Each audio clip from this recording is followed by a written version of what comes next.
Oke, halo semuanya. Kalau kemarin gue udah bahas headset gaming barunya Armageddon, di video kali ini gue bakalan bahas mouse barunya mereka. Ya soalnya nggak lama setelah mereka rilis headset itu, mereka ada rilis sebuah gaming mouse juga cuy. Ya jadi ini adalah Armageddon Mirage 5.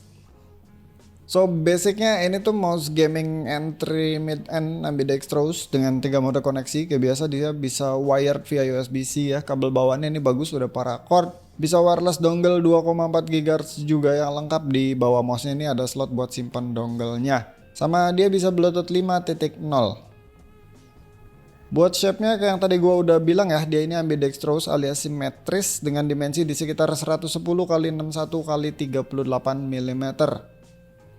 Ini tuh shape dan size-nya oke banget sih. Di tangan gue yang panjangnya sekitar 18 cm ya, bisa lumayan cocok buat semua grip. Dipakai palm grip enak, dia dari ham ke depan atau ke belakangnya tuh landai gemuk kayak gini ya. Jadi kerasa full banget, telapak tangannya tuh nempel sama si mouse-nya. Buat dipakai claw grip juga nggak ada masalah. Dia hamnya tuh tergolong di tengah ya, dan nggak ekstrim no kick ke depan atau ke belakangnya kayak yang udah tadi gue bilang. Emang sebenarnya buat claw grip itu gue lebih suka mouse yang hamnya cukup di belakang ya, kayak misalkan X2V2, Helios 2 dan lain-lainnya, banyak contohnya. Tapi segini sih udah termasuk enak juga kok. Siluetnya nih agak-agak mirip kayak Superlight, tapi ini ukurannya jauh lebih kecil, atau bisa juga sedikit mirip sama Inno X2 yang mana gue juga sering banget pakai X2, jadi pindah ke sini tuh rasanya gampang banget buat bisa fit. Ditambah lagi ini dia pinggangnya tuh agak masuk ke dalam cuy, jadi posisi jempol sama kelingkingnya tuh pas, nggak terlalu ngangkang. Buat dipakai fingertip juga ini oke. Klik buttonnya kelihatan ya agak curvy kayak gini nih. Jadi kayak ada tempat gitu loh buat ujung jari kita. Dan ini mouse tuh cukup balance secara weight distribution. Jadi rasanya nggak terlalu berat di depan semua. Meskipun ya tetap aja ini lebih berat depannya daripada belakangnya. Terus buat tombol-tombolnya juga oke banget. Dia side buttonnya sebenarnya agak mushy sih. Kayak biasa sih, ini kemungkinan micro switchnya itu ngadepnya ke atas. Tapi ini dia punya housing yang enak nih. Kerasa anteng, solid, nggak retal sama sekali. Gitupun sama main kliknya yang kerasa solid, nggak banyak goyang sana sini. Ini by the way dia itu main switchnya pakai Huano ya, tapi gue nggak tahu Huano apaan. Di boxnya tuh cuman Huano doang. Nanti spek lengkapnya gue taruh link di deskripsi aja deh.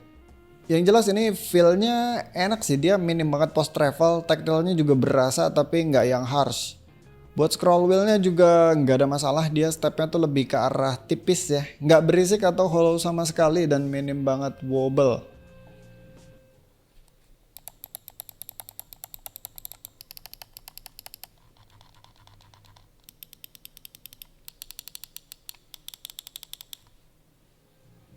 Lanjut, ini di bagian bawahnya ada 3 LED indikator buat nandain kita ada di posisi DPI berapa. Sebenarnya ini tuh tadinya ada stiker ya, tapi gue copot. Soalnya tulisan di stikernya tuh kecil banget, susah dibaca. Nah, kalau buat tombol DPI-nya sendiri dia disimpannya di bagian bawah mouse-nya ya. Sama di sini nih ada switch buat ganti-ganti modenya kayak yang tadi gue bilang, dia bisa wire, dongle dan juga Bluetooth. Sebelum lanjut masuk ke bagian performa, sampai sini Mirage 5 ini kelihatan oke banget ya. Dia button-buttonnya oke banget, terus shape-nya juga bagus, size-nya proporsional, dan fitur 3 mode koneksinya juga aman, lancar semua. Sampai ke build quality-nya juga ini mouse oke banget. Dia plastik-plastiknya tuh kerasa solid, nggak ada rattle sama sekali, nggak flex, dikocok juga ini sunyi, bener-bener mantap sih build quality-nya. Tapi hal yang agak disayangkan di sini justru soal performanya. Sebenarnya bukan berarti performanya jelek juga sih, coba gue jelasin deh. Jadi ini mouse nih pakai sensor PMW 3325-nya Pixar. Bobot mouse-nya itu sekitar 81 gram tanpa dongle, dan mouse ini dijual dengan harga Rp365.000. Kayak biasa link pembeliannya gue simpan di deskripsi di bawah. Emang sih kalau soal berat itu preferensi ya, ada yang suka mouse ringan, ada juga yang suka mouse berat. Sebenarnya bebas-bebas aja sih. G502 dari dulu sering banget kena bully itu ya, karena beratnya di atas 100 gram ya. Terus akhirnya dia ada update tuh, sensornya juga di update. Dan beratnya itu kalau nggak salah jadi sekitaran kepala 9 ya, sekitaran 90 gram. Dan sampai sekarang itu gue liat-liat ya masih ada aja sih fansnya. Walaupun gue nggak tahu juga ya ngefansnya itu ke shape-nya atau ke beratnya. Tapi kalau dilihat-lihat mouse-mouse sekarang yang lumayan banyak memarketingkan dari segi performa, itu gue lihat-lihat banyak juga yang udah aim bobotnya itu di kepala 6 atau kepala 7, even untuk yang entry mid end. Apalagi kalau kita lompat misalkan berkaca ke mouse-mouse yang high end, itu udah banyak yang targetin bobotnya itu di kepala 4 atau kepala 5. Entah itu ada yang bodinya pakai magnesium lah, polikarbonat lah, dan lain-lain demi weight reduction.